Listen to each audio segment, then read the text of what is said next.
9 सिर कट चुके थे, अब केवल एक सिर बचा था।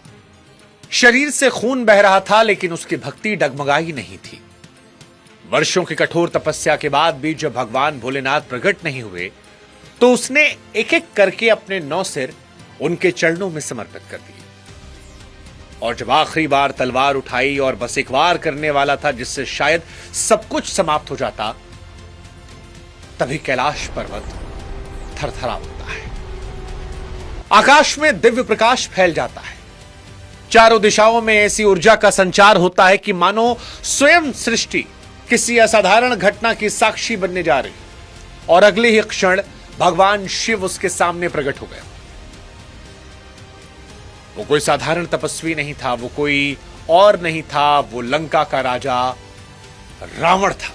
वो रावण जिसे दुनिया रामायण के सबसे बड़े खलनायक के तौर पर जानती है, लेकिन ये वो भी रावण था जिसकी शिव भक्ति का दूसरा उदाहरण मिलना लगभग नामुमकिन है। और शायद यही वजह है कि भगवान शिव उसकी तपस्या, उसके समर्पण से इतने प्रसन्न हुए कि रावण से कहा, रावण मांग लो अपना मनचाहा वरदान, तुम जो कहोगे हम तुमसे इतने प्रसन्न हैं कि सब कुछ दे देंगे। रावण चाहता तो असीम शक्तियां मांग सकता था, रावण चाहता तो अमरता मांग सकता था, रावण चाहता तो तीनों लोक पर अधिकार मांग सकता था, लेकिन रावण ने कुछ ऐसा मांगा जिसकी कल्पना शायद भोलेनाथ ने भी नहीं की थी। उसने कहा, भगवान मैं आपको अपने साथ लंका ले जाना चाहता हूं। भगवान शिव ने उसकी भक्ति से प्रसन्न होकर उसकी इच्छा को स्वीकार कर लिया। लेकिन यहीं से ऐसी घटना की शुरुआत होती है जिसने इतिहास को बदल दिया। क्योंकि अगर भगवान शिव स्वयं लंका चले जाते तो उसका परिणाम क्या होता? देवता ऐसा क्यों नहीं होने देना चाहते थे? आखिर रास्ते में ऐसा क्या हुआ कि जिस ज्योतिर्लिंग को रावण अपने कंधों पर रखकर लंका ले जा रहा था, वो आज देवघर में स्थापित हो गई? और कैसे उसी घटना ने भगवान शिव के पवित्र वैद्यनाथ ज्योतिर्लिंग की स्थापना का मार्ग प्रशस्त किया? भक्ति बुक में आज की कहानी है वैद्यनाथ धाम की अद्भुत रहस्यमयी और रोमांचक कथा। नमस्कार, मैं हूं शुभांकर मिश्रा और 12 ज्योतिर्लिंग में से एक वैद्यनाथ ज्योतिर्लिंग की कहानी आज हम आपको सुनाने वाले हैं।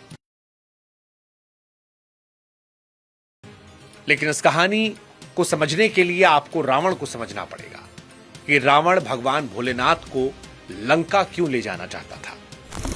तो देखिए, रावण के पास सब कुछ था। सोने की लंका, अपार धन, असीम शक्तियां, ऐसा वैभव जिसकी बराबरी करना किसी राजा के लिए आसान नहीं था। उसके दरबार में विद्वानों की कोई कमी नहीं थी। उसकी सेना का सामना करने का साहस बहुत कम लोग कर पाते थे। तीनों लोकों में उसका नाम सम्मान और भय दोनों के साथ लिया था। लेकिन इतनी शक्ति और समृद्धि के बाद भी उसके मन में एक ऐसी कमी थी जो उसे भीतर से बेचैन रखती थी।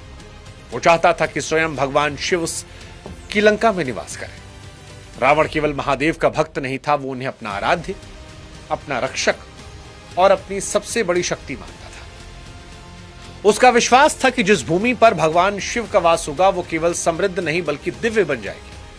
और यही कारण था कि उसके मन में एक ही विचार बार बार उठता था कि किसी भी तरह भगवान शिव को अगर प्रसन्न करना है तो लंका लेकर जाना होगा। यह केवल रावण की इच्छा नहीं थी, रावण का जुनून बन गया था। दिन हो या रात, राजकाज हो या युद्ध, उसके मन में किसी कोने में यह विचार जीवित रहा। लेकिन भगवान शिव को प्रसन्न करना कोई साधारण बात भी तो नहीं।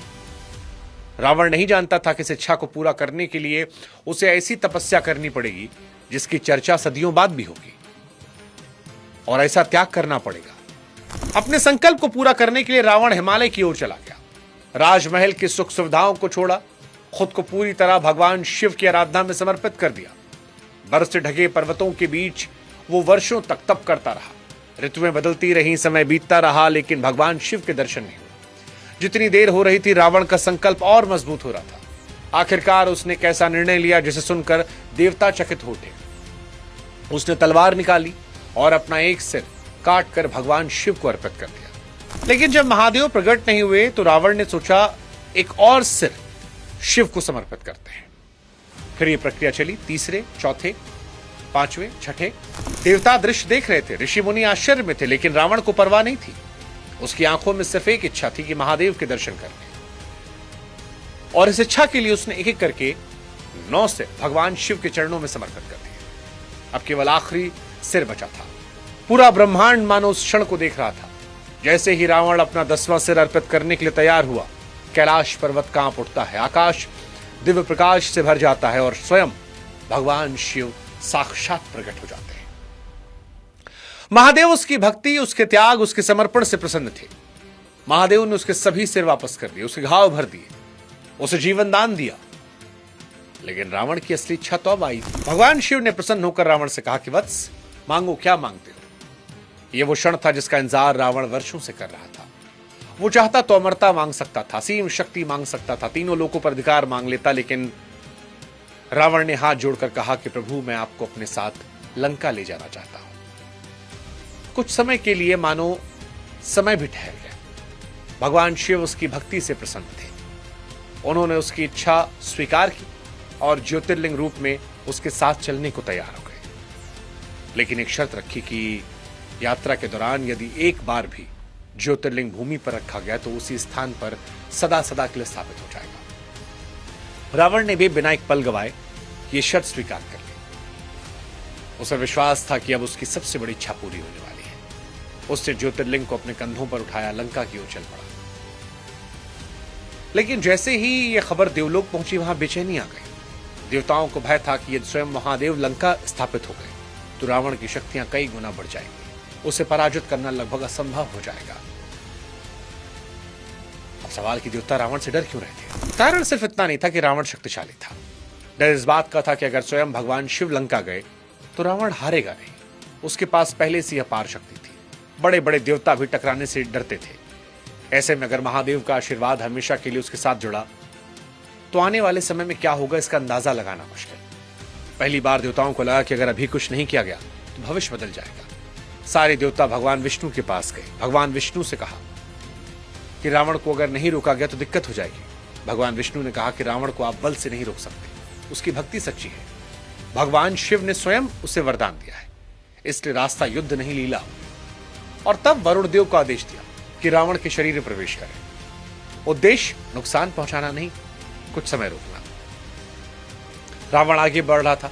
उसे लगा कि बस वो लंका पहुंच ही जाएगा, लेकिन उसे पता नहीं था कि रास्ते में उसकी कठिन परीक्षा बाकी है। रावण के कंधों पर भगवान शिव ज्योतिर्लिंग के तौर पर विराजमान थे। उसे याद थी ये बात कि किसी परिस्थिति में भी ज्योतिर्लिंग को भूमि पर नहीं रखना। लेकिन वरुण देव की लीला प्रभाव दिखाने लगी। रावण को लघुशंका का ऐसा तीव्र विग्रह महसूस हुआ कि रुकना पड़ा। चारों ओर नजर दौड़ाई, उसे एक ग्वाला दिखाई पड़ा। कथाओं में कहा जाता है कि ये ग्वाला कोई साधारण ग्वाला नहीं बल्कि स्वयं भगवान गणेश थे। रावण उनके पास पहुंचा, कहा कि कुछ समय के लिए इस ज्योतिर्लिंग को पकड़ लीजिए, मैं लघुशंका करने जा रहा हूं, तुरंत लौटता हूं। कहते हैं ग्वाले ने पहले मना किया कि ज्यादा देर नहीं पकड़ पाएंगे, लेकिन रावण के बार बार आग्रह करने पर वो तैयार हो गए। रावण वहां से गया और ग्वाला ज्योतिर्लिंग को हाथों में लेकर रहा। उसके हाथ थकने लगे। रावण को आवाज लगाई, एक बार, दो बार, तीन बार, कई बार। आखिरकार उसने ज्योतिर्लिंग को भूमि पर रख दिया। जैसे ही ज्योतिर्लिंग धरती को स्पर्श किया, वो वहीं स्थिर हो गया, मानो स्वयं महादेव ने उस स्थान को अपना निवास चुना। जब रावण लौटा तो उसका आत्मविश्वास कुछ ही क्षणों में गायब हो गया। उसके सामने भगवान शिव का ज्योतिर्लिंग भूमि पर स्थापित था। उसे समझ में आया क्यों हुआ। धड़कनें तेज हुई। बिना एक पल गवाए ज्योतिर्लिंग को उठाने की कोशिश की, पूरी शक्ति लगाई, पूरा जोर लगाया, लेकिन ज्योतिर्लिंग तनिक भी नहीं हिला। रावण ने भी हार नहीं मानी। उसने बार बार कोशिश की, शरीर की सारी शक्तियों को एकत्रित किया, लेकिन परिणाम वही रहा, ज्योतिर्लिंग अचल था। कहते हैं कि वो क्षण था जब रावण का क्रोध और पीड़ा दोनों चरम पर थी। जिस भक्त ने भगवान शिव को पाने के लिए अपने 9 सर तक अर्पित कर दिए थे, वो आज अपनी सबसे बड़ी इच्छा को अपने सामने देखकर बेचैन था। उसने पूरा प्रयास किया, लेकिन अब देर हो गई थी। भगवान स्थापित हो गए थे। तब रावण को समझ आया कि भगवान को भक्ति से प्रसन्न किया जा सकता है, लेकिन भगवान की इच्छा को बदला नहीं जा सकता। रावण की आंखों के सामने उसकी सबसे बड़ी इच्छा अधूरी रह गई, लेकिन उस क्षण उसकी भक्ति अमर हो गई। अब सवाल कि भगवान वैद्यनाथ क्यों कहलाए? वैद्यनाथ ज्योतिर्लिंग की सबसे बड़ी विशेषता केवल स्थापना नहीं, बल्कि इसके नाम के पीछे छिपी कथा भी है। जब रावण भगवान शिव को प्रसन्न करने के लिए एक एक सिर अपने अर्पित कर रहा था, तब उसका शरीर गंभीर रूप से घायल था। 9 सिर कट गए थे, शरीर से रक्त बह रहा था, लेकिन संकल्प में कोई कमी नहीं थी। जब भगवान भक्ति से प्रसन्न हुए, उसे वरदान दिया, सारे पुराने कटे सिरों को जोड़ा, घावों को भरा, शरीर को पहले जैसा किया, तो ये एक चिकित्सक की तरह भक्ति पीड़ा को दूर करना था। संस्कृत में वैद्य का अर्थ होता है चिकित्सक। यही कारण है कि इस स्थान पर विराजमान भगवान शिव वैद्यनाथ कहलाए।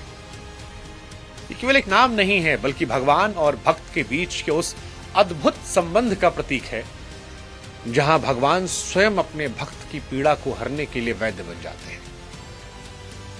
समय बीतता रहा, युग बदलते रहे, राजा बदले, साम्राज्य बदले, लेकिन बाबा वैद्यनाथ की महिमा कम नहीं हुई। आज भी सावन का महीना आते ही लाखों कांवड़िए सुल्तानगंज से गंगा जल लेकर देवघर की ओर निकलते हैं। कई लोग सैकड़ों किलोमीटर पैदल चलते हैं। रास्ते में थकान, दर्द होता है, लेकिन कदम नहीं रुकते, क्योंकि उन्हें विश्वास है कि बाबा बुलाते हैं। तभी कोई यहां तक पहुंच पाता है। कोई परिवार की खुशहाली के लिए आता है, कोई स्वास्थ्य की कामना के लिए, कोई मन की इच्छा को लेकर आता है। लेकिन एक बात जो हर भक्त कहता है वो ये कि देवघर पहुंचने के बाद जो शांति महसूस होती है, उसे शब्दों में बयां करना आसान नहीं है। शायद यही इस धाम की सबसे बड़ी ताकत है। यहां आने वाला हर व्यक्ति कुछ ना कुछ मांग कर जरूर आता है, लेकिन लौटते वक्त मन में केवल एक भावना होती है, महादेव पर विश्वास। यही कारण है कि सदियों बाद भी वैद्यनाथ धाम केवल मंदिर नहीं, बल्कि करोड़ों की आस्था और भरोसे की उम्मीद का केंद्र बना हुआ है। अब सवाल कि रावण यहां हारा या अमर हुआ? देखिए, अगर केवल परिणाम देखें तो कह सकते हैं रावण हार गया। भगवान शिव को लंका नहीं ले जा पाया, सबसे बड़ी इच्छा अधूरी रह गई। लेकिन क्या निष्कर्ष इतना ही है? शायद नहीं। इतिहास में अनगिनत ऐसे राजा हुए जिनके पास रावण से अधिक धन और शक्ति थी, लेकिन उनका नाम तक लोग नहीं जानते। लेकिन रावण को याद किया जाता है, उसकी शक्ति के चलते नहीं, उसकी भक्ति के चलते भी। जिस भक्त ने भगवान शिव के लिए अपने 9 सिर अर्पित कर दिए, उसी कथा को भुलाना आसान नहीं है। शायद यही कारण है कि हजारों वर्षों बाद भी उसकी तपस्या की चर्चा होती है। लंका का साम्राज्य समाप्त हो गया, वैभव इतिहास बन गया, लेकिन बाबा वैद्यनाथ आज भी करोड़ों की आस्था केंद्र है। शायद यही भगवान की सबसे बड़ी लीला थी। अगर महादेव चले जाते तो देवघर में वैद्यनाथ धाम की स्थापना नहीं होती, करोड़ों भक्तों को धाम नहीं मिलता। इसलिए कह सकते हैं कि रावण अपनी इच्छा में भले सफल नहीं हुआ, लेकिन उसकी भक्ति अमर हुई। और यही इस पूरी कथा का सबसे बड़ा संदेश है। भगवान भक्त की हर इच्छा पूरी करें, आवश्यक नहीं, लेकिन सच्ची भक्ति कभी व्यर्थ नहीं आती। समय बीत सकता है, साम्राज्य मिट सकते हैं, लेकिन भक्ति और आस्था हमेशा अमर रहती है। हर हर महादेव। जय भोलेनाथ।